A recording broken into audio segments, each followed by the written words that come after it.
Job search mistakes that smart people still make. They still make. Smart people make dumb, very dumb job search mistakes every single day.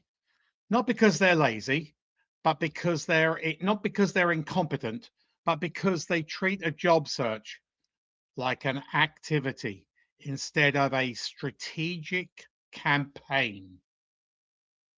So let me share my knowledge, deep knowledge on job search, global job search. It's not a journey where you want to become an expert. You want to get in, get results, and get out. So today I'm going to share the biggest job search mistakes I see smart professionals make. These mistakes don't just slow things down, they can destroy opportunities, damage your reputation, and prolong your unemployment. So let's get straight into it. Mistake number one, being tied to the computer. Being tied to the computer. The first mistake is simple. You sit in front of a computer all day.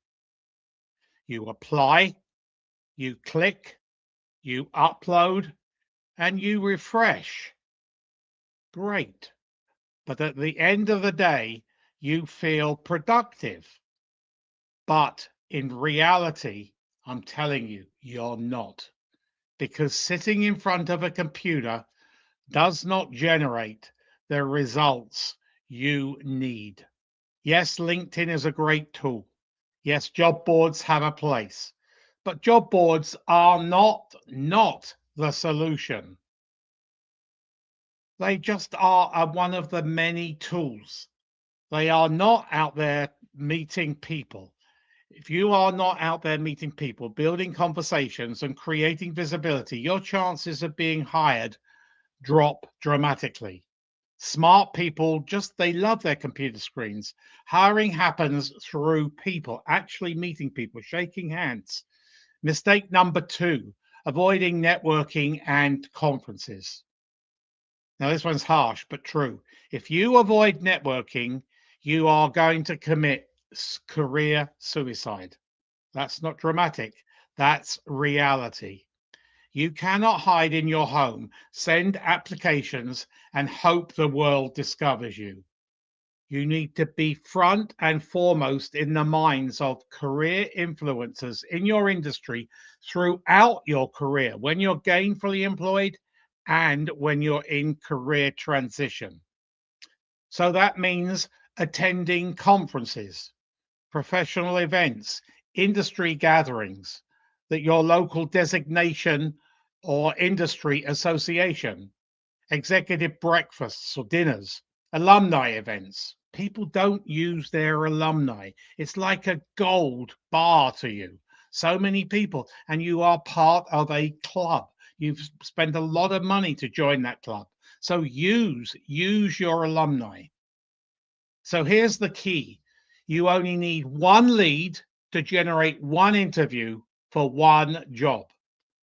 But you'll never get that lead if you don't show up. Be visible within your defined audience. Don't network with everybody and anyone just because I have told you that networking brings rewards. Mistake number three, resisting social media. Smart professionals still underestimate this. Recruiters are going to Google you. HR Googles you. Do you know what's on your Google? Many law enforcement agencies today, if you haven't paid your parking fine or your speeding fine, they put you on the internet and Google picks that up. So what's going to happen if a hiring manager looks at your Google and they see that you haven't paid endless fines? That's probably you counted out of the talent pool. So if your online presence is weak, invisible, or outdated, it gives you gives the impression of limited drive and ambition. Yeah, that may not be fair, but hiring isn't really fair. You need to make a footprint. not just on LinkedIn, but across all professional platforms where industry lives. You need to be visible. You need to be credible. You need to show engagement. Because if you don't control your online brand, somebody else will. That someone else might be a random old profile, an outdated bio, or absolutely nothing at all. Nothing is not neutral. Nothing looks suspicious.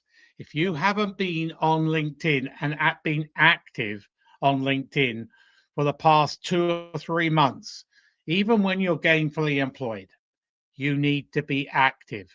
So create your own post, comment on others' posts, and share posts.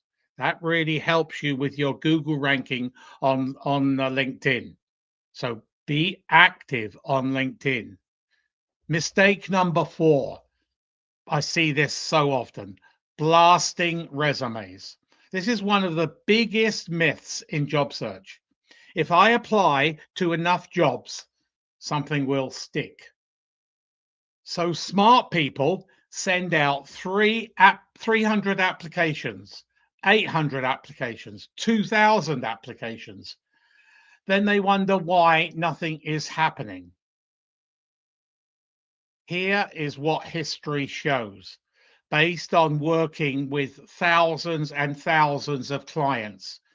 20 targeted resumes, 20 targeted resumes will generate more responses than just blasting 2,000.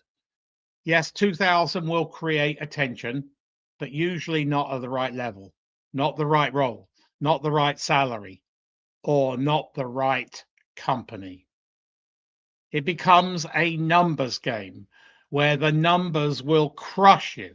Stop wasting your time. Don't blast resumes out. Instead, uncover the key decision maker inside the organization or entity where you want to go and work. Then send a targeted resume, CV, and cover letter to their attention. That's how grown-up job search works.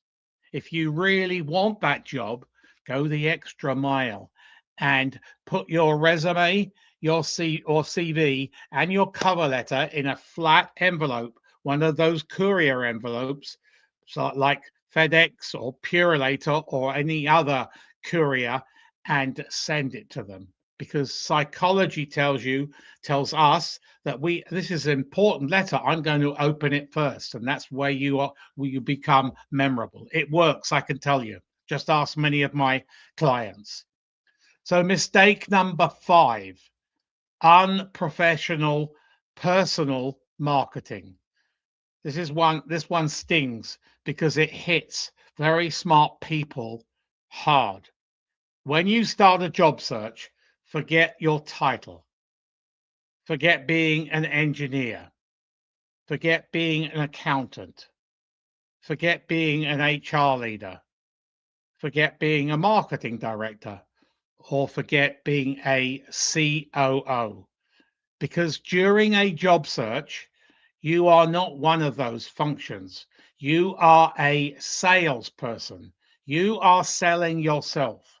Most people aren't prepared or feel uncomfortable in selling themselves. So they don't have the right sales or marketing collateral. So a strong resume, strong CV, a sharp executive bio, tailored, customized cover letters, a powerful LinkedIn profile, a clear positioning statement. Much worse, many cannot even articulate who they are. What's their value? They don't know what they can bring ABC company or XYZ company. They don't know what problems they can solve. They certainly don't know how to communicate it in a limited 30 seconds. You need to uncover and portray the solution you bring to the employer. Everyone is special. Everyone is different. Not your responsibilities, your value, your impact, your bottom line contribution.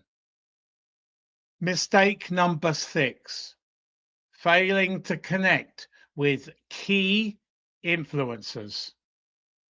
Smart people still make this mistake. They apply through HR portals, job boards, and wait. No follow-up, no outreach, no name, no relationship. But the truth is, communication with HR leaders and recruiters is crucial. No fake communication, not manipulative communication. Truthful, engaging, and professional dialogue. So here's a simple advantage. Use LinkedIn and other tools to uncover the name of the hiring manager at that company you are applying. This instantly places you ahead of your competition because most candidates never take that initiative. They never bother to learn who they are speaking to. You can even just pick up the phone and go call the HR department and say, I'm considering applying for the COO role or the Vice President of Finance role. May I have the name of the person in your department who's hiring for that particular role? Takes 20, 30 seconds. If you can't connect to the hiring manager directly, you are no longer just a resume. You are a human being with a story. So you need to connect with the person who is in the direct hiring mode. Mistake number 7, create negative impressions through frustration. Yes, a job search is a very frustrating exercise, and you don't really want to get used to it. Sadly, many people are entering that practice right now and have never been in job search mode. So let's talk about the emotional side. A job search is lonely. Yes, it's brutal. There are more downs than ups. Frankly, I know it sucks, but smart people sabotage themselves by letting that frustration leak out in front of career influencers. It shows up in your voice inflection, email tone, impatience, negativity, and that defeatist language. I've applied everywhere complaints. I see that so often. What's that? What message does that send? So here's the reality. Employers don't hire frustration. They don't hire bitterness. They don't hire desperation. Even if they sympathize with you, they won't hire you. Patience is a virtue during job search. Patience is a virtue during job search. The more negative you become, the less chance you have of being hired. I know it's unfair, but it's true. So let me wrap this up.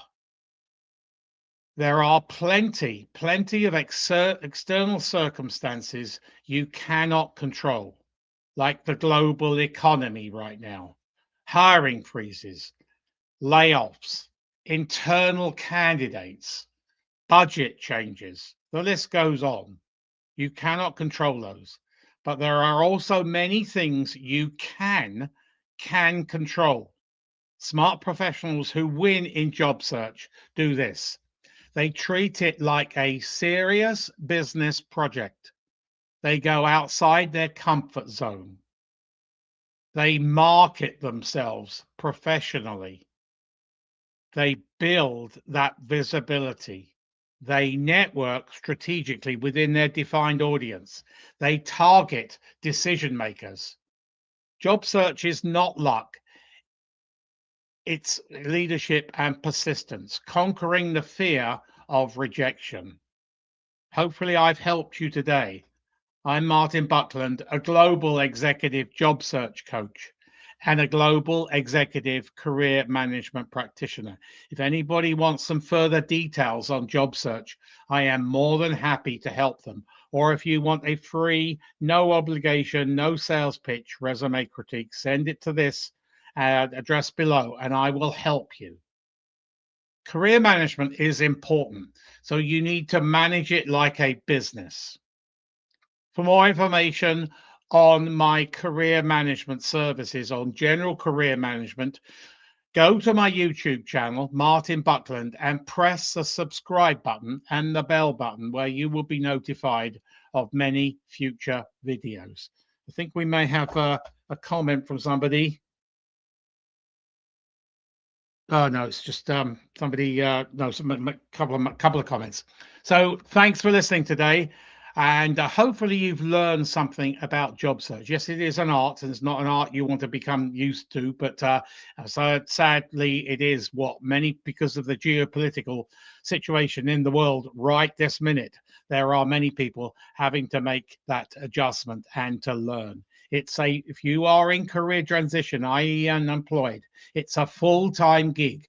The more effort you put into it, the more rewards will come your way.